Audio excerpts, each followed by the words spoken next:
What's up, everybody out there in the YouTube trucking community? Sean Cahalan, Christian Brother Trucker, coming at you, giving another video, and the long-awaited video of my review of Paschal Truck Lines, the opportunities that Paschal Truck Lines has, and my experience in running for them for a year, and my observations, my experiences, and all of that. So I gotta say that Paschal Truck Lines is one of the best companies I've ever driven for. They are what's known as a medium-sized fleet. They've got 1,100 tractors and 3,000 trailers, and you know, with that, there's a lot of drop-and hooks and a lot of consistency. They've been in business for 85 years, and so they have a very strong customer base, a lot of contract freight that they run, and they just know how to keep you rolling consistently. And I'll cover you know, pay and stuff like that, and my pay, and on average what I've made, how many miles I've been able to do, and things like that. But I don't want to put the cart in front of the horse. I want to start out with you know, describing Paschal Truck Lines. They are a dry van only company, and they run 53-foot dry vans. They've got 3,000 of them in their trailer pool, and most of the opportunities are all east of the I-35 for solo drivers. And so a lot of the freight that you're going to be running is all east of the I-35. You won't go out west. And so because you're limited to the eastern side of the country, you're able to go home more consistently, and they're able to regionally base you and keep you operating, keep you busy, and then have the ability to be able to get in your miles, go home, take some time off, get back on the road, and get back to running. And with that, I'll kind of describe that a little bit more to you as we go. And if you run team or you're training, most of the time you're going to be on what's known as expedited freight, which is going to be going over into the west.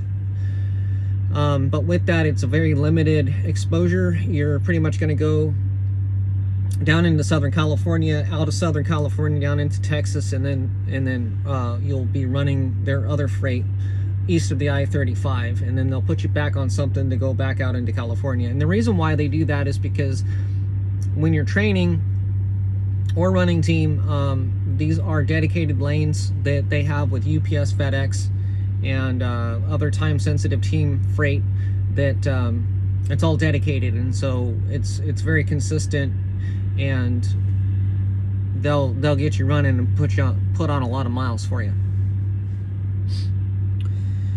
So they have OTR, regional, local, and dedicated runs available, and like I said, some of that depends on if you're running team, you're training, or you're a solo driver. If you're solo, you're going to be east of the I-35, period. It's not going to be, you're not going to get on a whole bunch of stuff, if any at all, to go out west at all. You're just not going to, it's not going to happen. They don't have the freight base available over there. A lot of the customers that they run for are Walmart, Lowe's, Home Depot, General Mills, just a whole bunch of big name brands that we run for. Arm & Hammer, Kimberly-Clark, which is a paper recycling plant.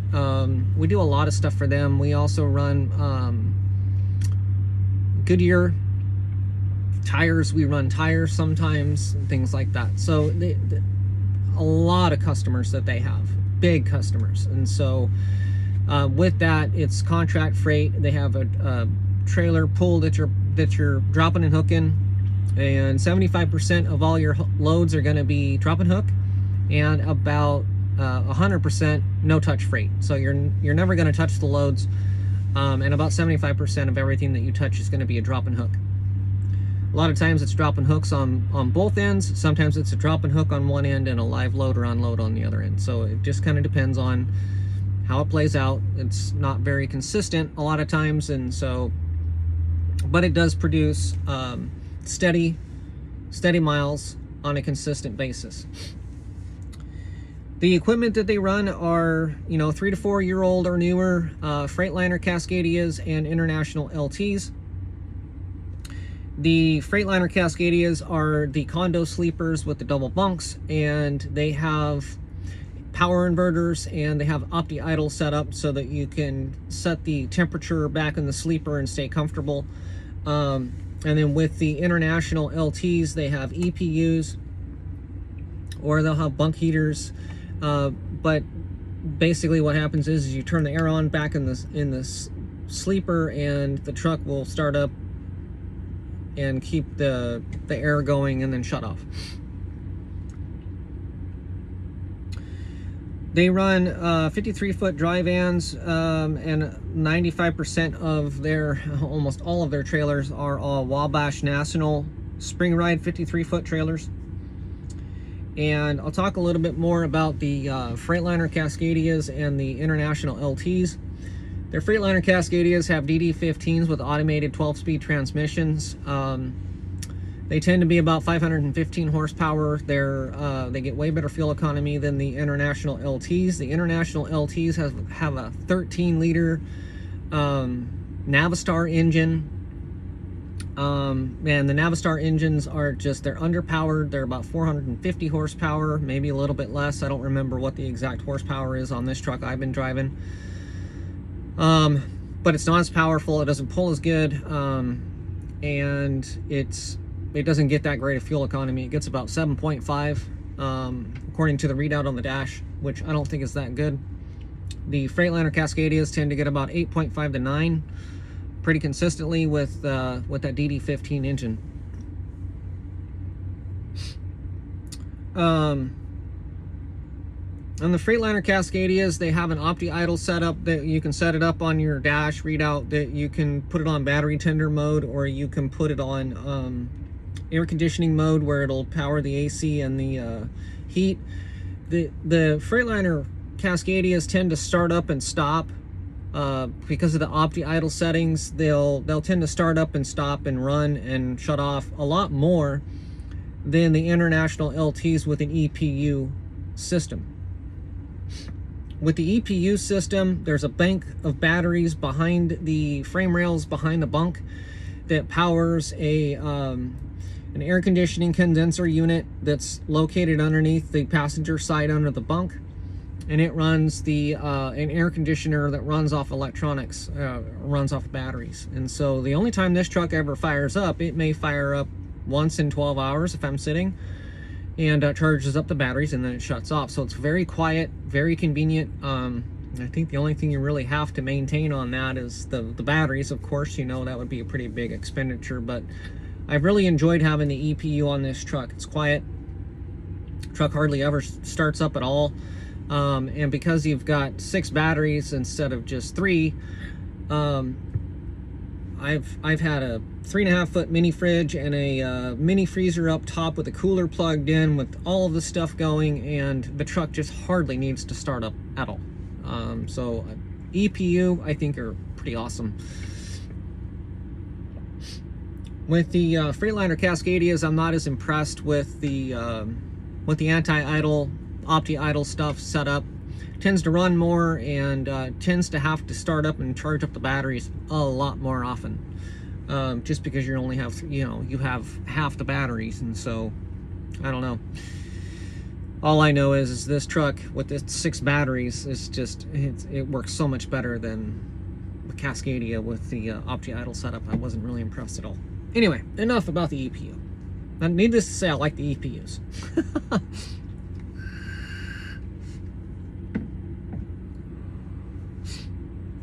So with the 53-foot dry vans with PTL, they run 2016s all the way to 2021.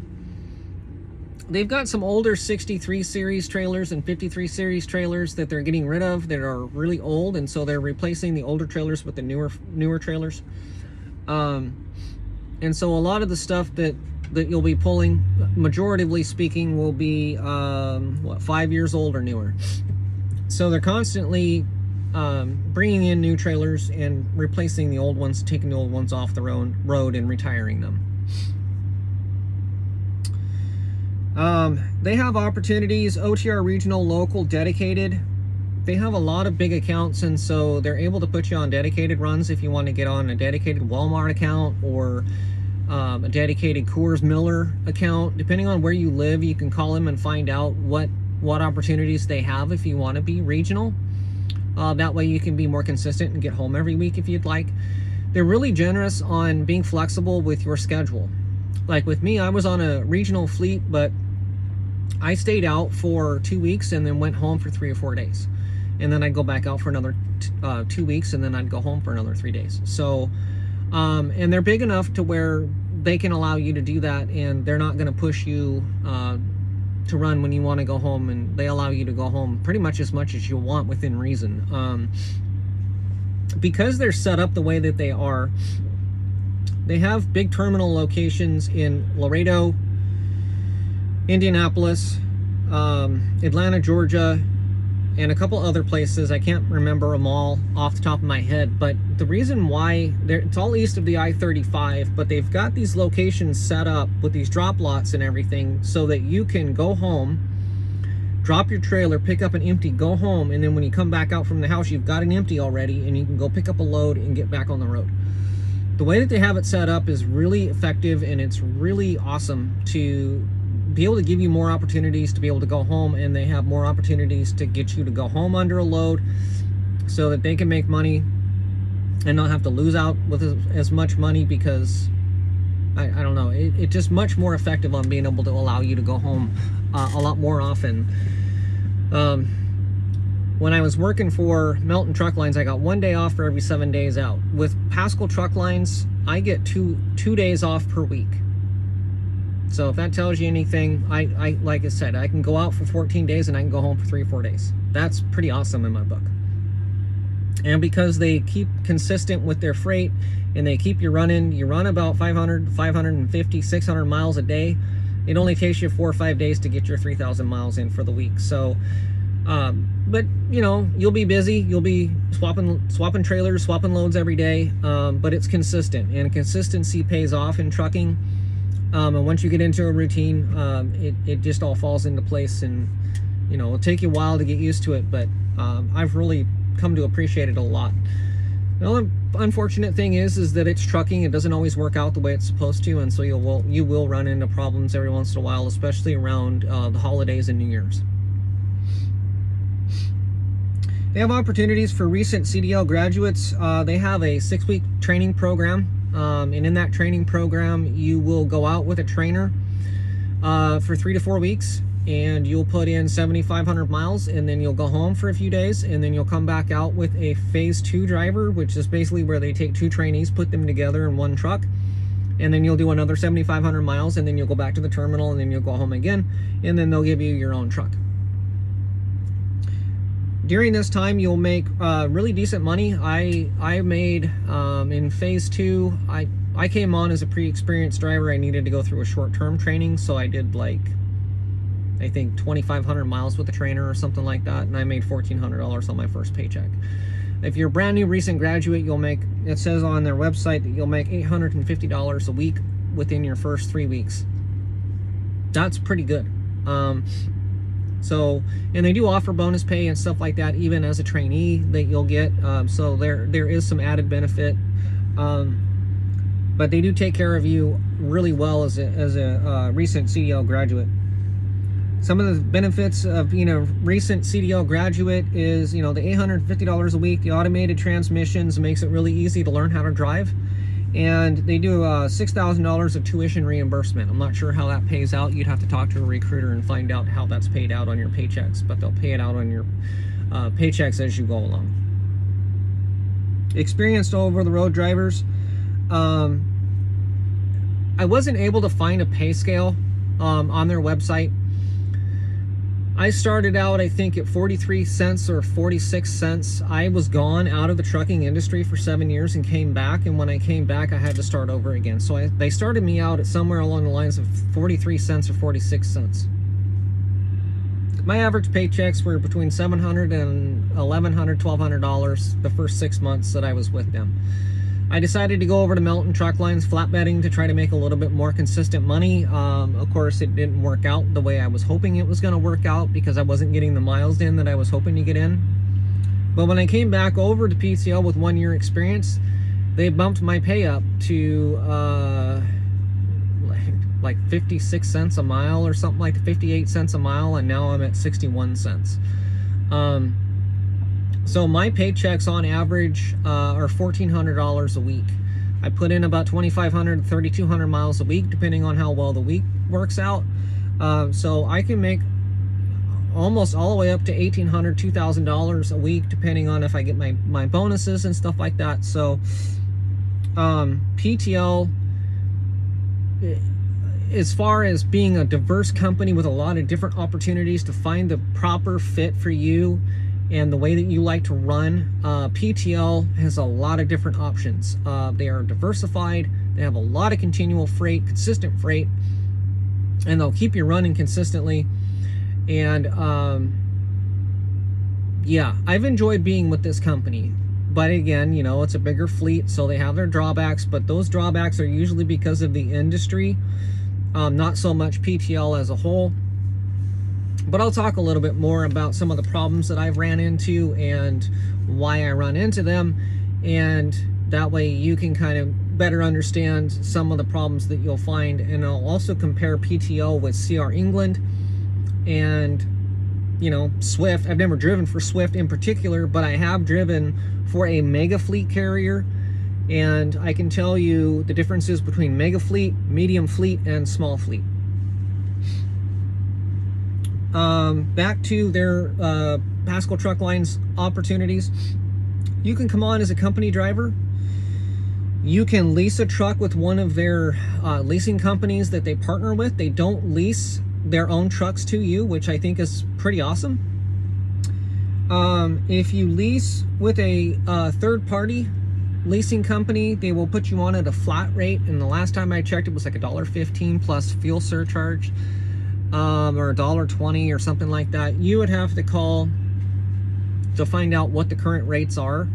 The rates tend to change depending on when you get into it. So if you're an owner-operator and have your own truck, you can bring your own truck over here, have it inspected, and you'll be on a flat, you can go either flat rate or percentage, and then they will put you on a different fleet as an owner-operator, and you will run for some of their dedicated customers. Average length of haul, again, will be, you know, 550 to 1,200 miles, depending on what you're on. And everything that PTL does mainly is regional. It's regionally based, and so you'll be running in between these regions, and sometimes you'll run 1,200 miles, but most of the time your average length of haul is going to be about 550 miles. They say that it's more, but it's not. I've been with them for a year. My average length of haul, if I was to add up all of my loads that I've ever pulled for these guys, 550. Guaranteed.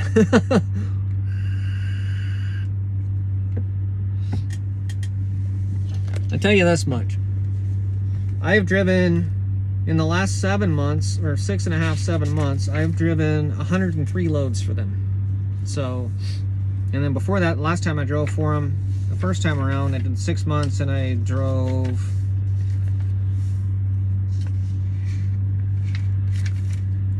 quite a few. I write down all my loads.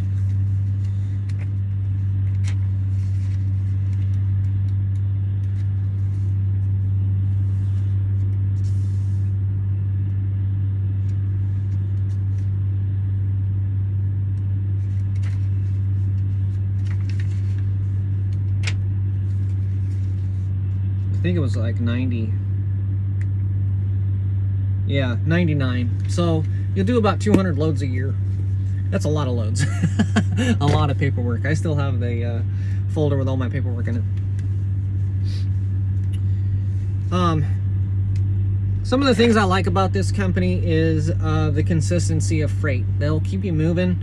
You won't sit a whole lot, but you'll need to make relationships with a good fleet manager. If you're not getting along with your fleet manager, or that fleet manager isn't keeping you rolling effectively. The first 6 months I was here, I went through like 3 or 4 different fleet managers, either because the fleet managers went to a different department, or they just happened to switch my fleet managers, or I decided to try a different fleet manager and see if we could work together better. And I was a trainer. I did training for about 6 weeks. I didn't like that. They require you to stay out for 3 weeks, 4 weeks at a time. And that was just too much time out on the road for me. I have a family and I have kids, and so I like to go home every couple of weeks. And so it didn't quite work out for me. But as far as it's just training opportunities are concerned, you can make good money, and you can make bonus money when those trainees stay on. And so you have the potential to make quite a bit more on top of your regular mileage pay. During the first 6 weeks that I was on, I ran into a lot of problems with the trucks that they were putting me into. They kept putting me into trucks with about 250,000 to 450,000 miles on them. And the trucks kept having sensor issues, or they kept having exhaust treatment issues and things like that. So it was really hard for me to maintain. I went through 5 trucks in 6 months, and so I didn't like that. It was one of the major reasons why I quit. The other reason why I quit was because they just weren't running me effectively, and I wasn't hitting the mileage that I was wanting to hit. But slow and steady wins the race. I'll say that over and over and over again.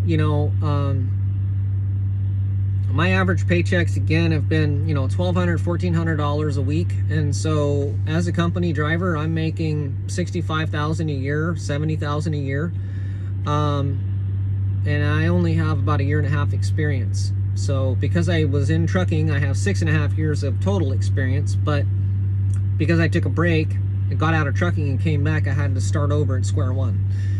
They actually did help me out with getting a little bit of previous experience. So that first 1.5 years, 2 years, you'll get a lot of pay raises starting out. And as if you're brand new and you just got your CDL, this is a really good company to come over onto and learn the ropes and get going. They have a special department that's nothing but trainees, phase 1 and phase 2. And so they'll take really good care of you. They'll make sure that you stay running, you get consistent miles, and you get consistent pay.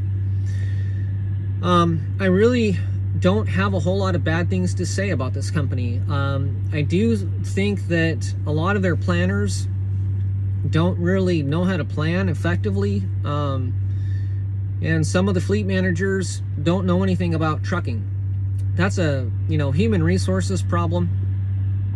And of course, the ratio of fleet managers to trucks is 40 to 1, 50 to 1, 60 to 1. It's just, the ratio is just way out of whack. My poor fleet manager, when I came back, I got a new fleet manager, and he's the most amazing fleet manager I've ever had. Love running for the guy.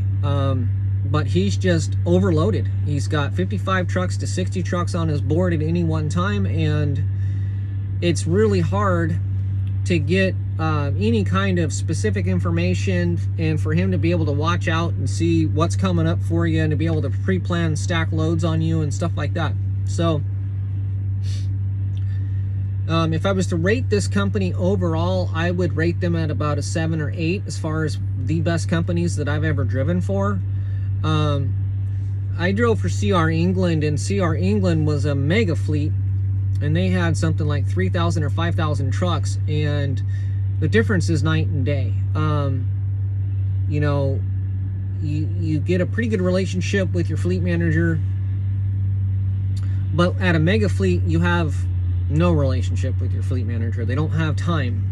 They can't wait to get you off the phone, and things like that. But when I drove for a much smaller fleet of 100 trucks, and there was only 5 dispatchers in that office, but there was only 20 trucks on each dispatcher's board, and so I ran into a lot less problems.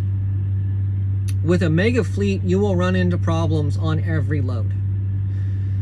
It's actually very rare that you won't run into problems. Bad load information, canceled loads, ordered, truck ordered, not used, things like that, or a bunch of extra stuff that they won't tell you that you need to do, but you need to do, and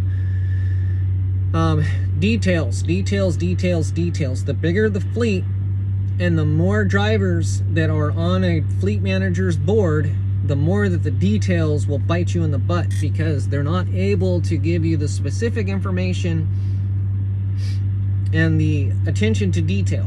So the bigger the fleet, the more problems you're going to have. Medium-sized fleets, it'll be a medium-sized problem. You go to work for a mega fleet and it'll be a mega problem. You go to a small fleet and it'll be a small problem. Let's just say it that way. Small fleet, small problems. Medium-sized fleet, medium-sized problems. Mega fleet, mega problems. So, just so that you know, terminology-wise, a small fleet is 1 to 500 trucks. A medium-sized fleet is 500 to 1,500 trucks, and then a mega fleet is 1,500 to however many trucks that they have.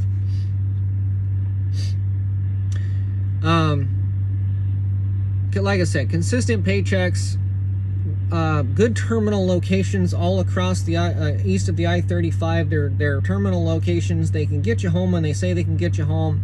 They work really hard to make sure that they get you home on time. It's not very difficult to get a hold of somebody on the phone if you need to get a hold of somebody on the phone. Aside from just the normal problems that you'll run into, you know, swapping out trailers all the time, you'll run into a flat tire or something wrong with the trailer that you got to get fixed. If you just communicate well with your fleet manager, build that relationship up, you'll stay busy, stay consistent, and be able to get home on a normal basis. Just a really solid company. They've got a lot of diversity. They've got a lot of different opportunities to fit just about every driver. And I would say Paschal Truck Lines, if you live anywhere east of the I-35, give them a call, see what they can do for you, see where they can put you, see if they can give you a regional, local, over the road. Highly, highly, highly recommend this company. They've been a really solid company. I have nothing bad to say about them. The reason why I'm leaving is because I'm going over to Landstar to work for Blue Ribbon Logistical Solutions to learn the business aspect, to be an owner-operator, to, you know, here in about a year and a half, be able to go get my own truck and take the next steps to truck ownership. If you're new to trucking, or you're looking for a better company to come to work for, if you're not being treated right at, let's say, you know, Snyder or Swift or something like that, Paschal Truck Lines is way better than these companies. I ain't gonna guarantee you that you're gonna have an awesome experience. If you do decide to come over to PTL and you have a bad attitude and you have a hard time doing your job and doing what you're supposed to be doing, it doesn't matter where you go, of course. But if you work hard and you work at communication and you get the right fleet manager, build that relationship, and make sure that you always try to do the right thing, run hard, work hard, and you like to go home on a regular basis, this company will give you a decent paycheck and you will have a good work-life balance. Work-life, home life. It's the best I've ever had. I wouldn't even be thinking about leaving if I didn't want to be an owner-operator, if I didn't want to have my own truck. I would stay right where I'm at. I'm very happy, very satisfied as a company driver. Hands down the best company I've ever driven for, and I've driven for a lot of different companies. So that's my review.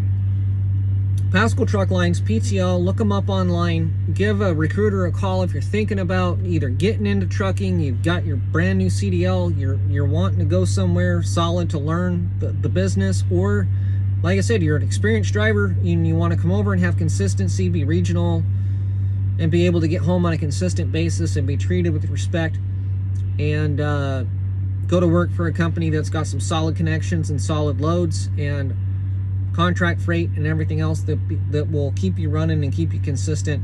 Come over to PTL.